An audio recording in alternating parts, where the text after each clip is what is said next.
E aí, gente, tudo bem? Hoje é sexta-feira, dia 27 de novembro, e eu tô aqui gravando um Med Vlog pra vocês. Vocês perceberam pelas cenas iniciais que eu fiz o meu pré-plantão, né? Então, eu comecei gravando na noite anterior ao meu plantão de 24 horas. Eu costumo aproveitar para arrumar tudo antes, lanche, coisas como eu mostrei pra vocês, bolsa, enfim, muitos lanches, né? Porque são 24 horas de plantão. E naquele dia, naquela noite, na verdade, eu tinha acabado de acordar de um pós-plantão de 24 horas, que tinha sido bem terrível e eu não tinha dormido nada. Então eu cheguei, dormi o dia inteiro, acordei 6 da tarde, daí fui começar a fazer as coisas, estudei um pouquinho e me preparei pro plantão de novo de ontem. Então eu tô numa escala de 24 por 24 no pronto-socorro da cirurgia geral nesse mês. E é um estágio que eu já passei como R1 em outros momentos. Passei um mês no pronto-socorro da cirurgia geral. A gente no R1 passa basicamente na porta, né? E ajuda no trauma, mas a gente fica mais concentrado em atender os casos da porta. E agora, como R2, a gente tem outras funções, então a gente passa mais na sala do trauma e também cuidando dos pacientes internados em vários setores do pronto-socorro. Então, ao todo, são 3 meses de estágio.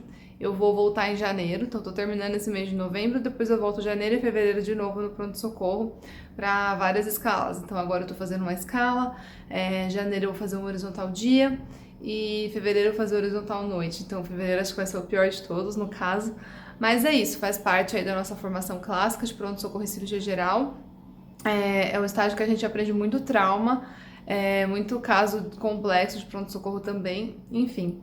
E eu tô um pouco acabada agora, vocês podem perceber, tipo, só cheguei, tomei um banho.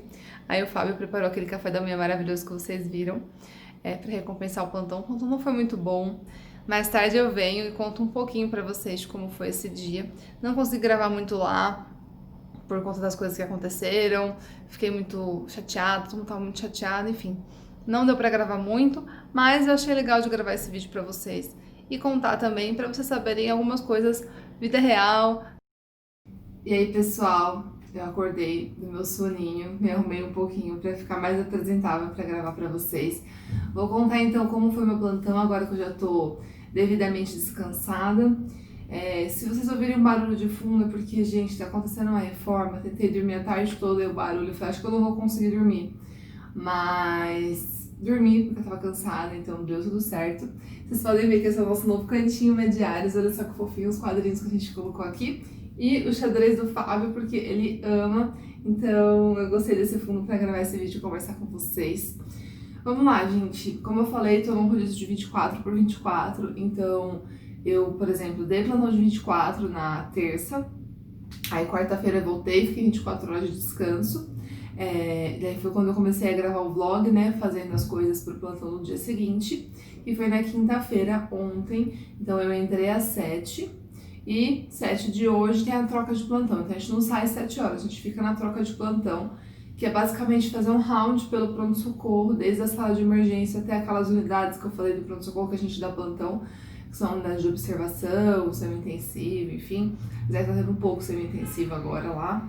E daí a gente faz esse round por todos os casos, a gente passa os casos para os chefes e para os residentes do dia. Então, acontece essa troca. Como a gente não está com muitos pacientes como costumava ser nas épocas antes da pandemia, em que os atendimentos, o hospital era de um fluxo mais geral, a gente tinha bastante casos, tipo 30, 40 pacientes nas macas, né, que a gente fala nos lugares de observação, fora vários traumas que a gente recebia.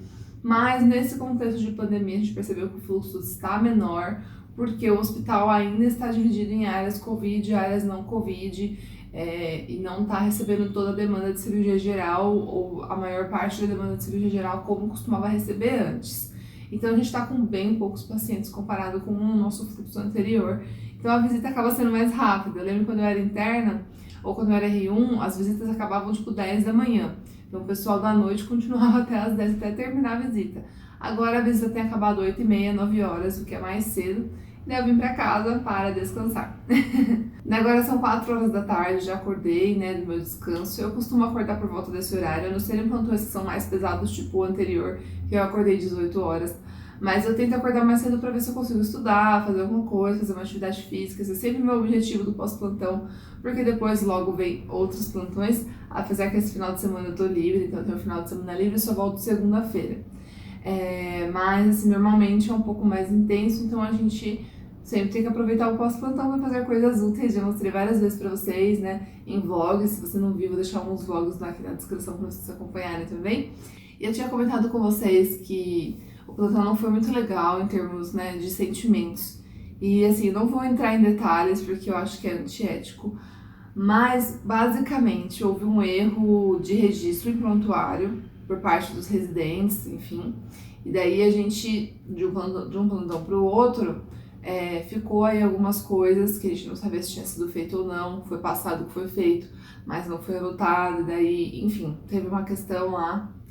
E os chefes ficaram bravos, logicamente, cobraram, brigaram, então foi um ambiente ruim, né, de plantão, que deu problema por conta de registro, por conta de passagem de plantão incorreto. Por isso que a gente sempre fala pra vocês de muitas coisas, né, mas assim, basicamente, a importância de comunicação na medicina, a gente saber se comunicar. Isso é uma coisa que os chefes batem muito assim nessa tecla na passagem de plantão. Inclusive o nosso chefe do departamento, né, o chefe da disciplina de cirurgia geral, todo mundo tem medo de passar a visita pra ele, né? Que ele é o mais bravo, assim, mais rígido. Mas ele fala, gente, vocês estão percebendo que eu brigo com vocês porque vocês falam de uma maneira que não é correta? Vocês têm que falar da maneira correta, se expressar da maneira correta para transmitir informação que não gere dúvida. Então, às vezes a gente fala uma coisa de um jeito e abre margem para interpretação de diversas coisas que não era o que aconteceu. Então, a gente tem que ter essa preocupação com comunicação. Eu acho que ele bate muito nessa tecla e é o ensinamento que ele tem pra passar pra gente. Ele consegue pegar, né? Ó, você tá falando desse jeito, mas se você fala desse jeito, abre margem pra um monte de interpretações que não são o que a gente pensou na hora que fez a conduta. A gente não entende, às vezes, a gente vai, né, aprendendo com as falas dele, com as passagens de visita. Então, esse é o nosso grande medo, é a passagem de visita da manhã, porque ele vai falar, gente, o professor vai brigar com a gente por 1 milhão de coisas que a gente fez, porque ele vai falar tudo errado. Mas realmente ele bate assim, ele encrenca nessas questões, a gente se comunicar bem, né? E às vezes a gente não sabe, a gente tá aprendendo, então por isso que ele tá lá pra corrigir a gente. Mas enfim, então essa parte de comunicação que a gente fala bastante também no canal é importante. E também a parte de registro de prontuário. A gente tem que, como médico, como profissional de saúde, registrar tudo que a gente faz. Então, você ligou para um paciente, para um familiar, você registra ligado, entra em contato com o familiar tal, em tal hora, explica tal situação. E depois o paciente pode falar, olha, ninguém conversou comigo, eu não sei de nada que está acontecendo. E hoje em dia a gente está numa, né, legalização, todo mundo processa, todo mundo vai querer ver os seus direitos. E às vezes isso é exagerado, então a gente tem que também saber fazer as coisas direitinho. Ah, peço uma avaliação de uma especialidade, a especialidade não veio ver, eu registro, pedi avaliação de tal especialidade, a especialidade falou que não pode vir agora ou não, se recusou a vir, você tem que escrever tudo. Por conta disso, alguns eventos do dia foram se enrolando e deu muito problema, a gente levou muita bronca de chefe, bronca de preceptor. Gente, foi horrível, aí, tipo, né, criou um maior climão, então o plantão não foi, assim, legal, sabe? Daí depois também teve óbito, teve trauma grave de um paciente e eu fui meio que a portadora das más notícias, então tive que comunicar óbito para familiares, né? Então, assim, toda vez que eu vou falar isso, eu sou muito sentimental, né? Então eu fiquei mal, fiquei, tipo, mais sentida de dar essa notícia porque eu fiquei triste com o evento, saber que a família tá triste também e tudo mais, né? Eu fui com meu colega R1 e a gente sempre tem esse treinamento, a gente até fez parte de uma palestra uma vez no FEA, né, no cursinho da FEA, falando sobre comunicação de más notícias. A gente tem um esqueminha que eu sigo, né, pelo menos para falar com o paciente, para falar com o familiar, para comunicar as más notícias que a gente tenta seguir, que isso ajuda, né? A gente a gente tem uma ordem que seja mais suave, uma ordem que seja, né, mais clara para a pessoa e tudo mais. Mas mesmo assim, você sempre sai com, né, o coração meio pesado, aquela coisa, né, de ter dado uma notícia, de estar ali, de enfrentar aquele luto com a pessoa, então foi pesado nesse sentido, o trauma grave também, tive que falar com a esposa do paciente, enfim. Então, várias coisas que foram acontecendo, mas acho que o que mais deixou a gente triste foi realmente os erros que, enfim, os descuidos que aconteceram nos nossos registros, que levaram a algumas... não posso dizer essa palavra, alguns distúrbios, né, do nosso fluxo lá no pronto-socorro, e daí a gente ficou um pouco confuso com os casos, né, porque não foi passado, não foi orientado, e daí isso gerou uma sequência de bronca e de tudo, então eu fiquei meio triste. Assim, eu sei que ninguém foi culpado, ninguém foi, assim, fez algo errado, antiético, que prejudicou o paciente, eu acho que não houve isso. Mas a gente sempre é muito cobrado como residente. Eu tô falando muito, já deu vários minutos aqui de coisas. Se vocês não gostarem desse vídeo, eu não consegui gravar muito lá, porque tava meio assim atordoada. E daí ficou mais essa explicação aqui. Mas só para dizer pra vocês, antes de perguntar a cirurgia geral, vocês são muito cobrados? Como que é? Sim, a gente é muito cobrado. É uma residência que sempre tem essa fama de ser uma residência que tem chefes mais rígidos, que tem chefes que cobram, que as pessoas te cobram muito porque você não pode errar porque o paciente está lá, é emergência, é isso, é aquilo, é cirurgia, é procedimento. E daí, assim, as nossas cobranças são muito intensas, realmente. Então a gente tem hora que fica em burnout, a gente fica cansado, a gente fica exausto emocionalmente. E a gente, tipo, tem ambientes e ambientes, a gente percebe que tem chefes e chefes, então tem muitos chefes que criam um ambiente bom, conversam de uma maneira boa. Tem chefes que não fazem isso, tem chefes que só gritam e não ajudam, e que, enfim. Então, assim, a gente tem de tudo. Eu acho que no serviço da USP ainda é muito bom comparado com o que eu ouço de relatos de outros locais, enfim, né, de abusos, de coisas assim, né? Eu não tô falando nesse sentido, eu tô falando que a gente é muito cobrado. E a cobrança, ela é difícil pra gente. A gente, enfim, tem toda uma carga emocional, a gente tem as cobranças, a gente tem essa especialidade que é emergência, urgência, caso grave, trauma que vem de águia, coisa que a gente tem que fazer rápido, delicadeza, tipo, de ter muito paciente na porta chegando e você tem que avaliar, o paciente está grave, você tem que saber quando você manda para a sala de emergência. Então a gente lida na cirurgia, lida com pacientes muito graves.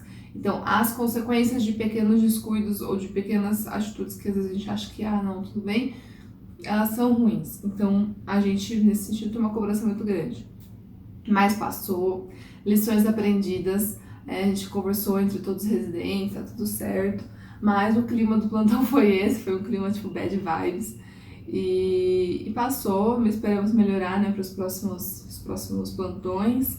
Para a vida a gente sempre está crescendo, sempre está se desenvolvendo, então essa é a nossa lição, né, como profissional. A gente nunca tá pleno, perfeito e formado, a gente sempre tem o que aprender e melhorar. Isso é a nossa lição diária, e como residente a gente tem, assim, uma escalada absurda, exponencial, que é exigida de nós, que a gente começa cruzinho lá, né, recém-formado, não sabe muita coisa, e a gente sai aí tocando pronto-socorro, atendendo trauma grave. Então, pra gente ter esse crescimento é um pouco doído, a gente sofre um tiquinho, mas dá certo. Então, foi isso, gente, foi um relato de plantão bem mais subjetivo e emocional do que casos que eu vi, tá bom? Essa foi a intenção mesmo desse vídeo, porque é como eu tô me sentindo agora. E é isso, gente, vou tentar gravar mais vídeos. Eu tenho mais dezembro, janeiro e fevereiro, 3 meses e 3 estágios pro fim do R2, então eu tô muito feliz. Eu vou passar em cirurgia oncológica em dezembro e mais 2 meses de pronto-socorro, como eu comentei no começo do vídeo, né? Pronto-socorro dia, pronto-socorro noite. Então, depois disso, só Deus sabe o que vai acontecer. Inclusive, vou gravar um vídeo pra vocês contando a minha subespecialidade, porque eu mudei, coisas muito diferentes. Então vocês estão todos convidados para o meu próximo vídeo de ter seu relato, porque eu mudei de escolha de subespecialidade, qual vai ser a subespecialidade que eu vou prestar, como tá meu coraçãozinho pré-provas, não tá fácil. E é isso, gente, meus planos pro ano que vem se vão passar e tudo mais, então a gente conversa no próximo vlog. Espero que vocês tenham gostado, se inscrevam aqui no canal, mandem as dúvidas de vocês pra gente tentar gravar vídeos respondendo dúvidas. A gente sempre responde as dúvidas lá no Instagram, vou deixar aqui, se você não segue a gente, corre lá, tá muito legal o nosso Instagram.